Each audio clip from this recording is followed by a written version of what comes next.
হুজুররা একটা কথা প্রায় বলেন যে আলেমদের মতভেদ হইল উম্মার জন্য রহমত স্বরূপ। এমনকি এই কথাটাকে তারা হাদিসের নামেও চালাইয়া দেন, অথচ কোনো সহিহ হাদিসের গ্রন্থে এরকম কোনো কথা নাই যে আলেমদের মতভেদ উম্মার জন্য রহমত স্বরূপ। ভাই, আপনি যদি একটা ব্যবসা প্রতিষ্ঠান খোলেন, তাইলে আপনার প্রতিষ্ঠানের কর্মকর্তাদের মধ্যে আপনি একতা চাইবেন নাকি মতভেদ চাইবেন? অবশ্যই একতা চাইবেন।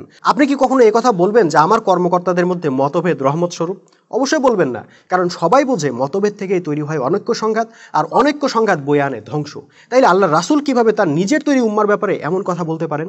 যারা বলেন আলেমদের মতভেদ রহমত স্বরূপ, তাদের কাছে আমার প্রশ্ন হইল, ভাই আপনি ইসলামের ইতিহাস থেকে আমাকে একটু দেখান তো আমাদের আলেমদের মতভেদের মাধ্যমে আমরা কবে, কোথায়, কোন রহমতটা লাভ করছি? আমি তো ইতিহাসে রহমতের বদলে বরং গজব দেখতে পাইছি। আপনি ইতিহাস পড়ে দেখেন, যখন এই মুসলিম উম্মার মধ্যে আজকের মতো এত মুফতি মাওলানা শায়েখ ছিল না, তখন আমরা ছিলাম বিশ্বের সেরা জাতি।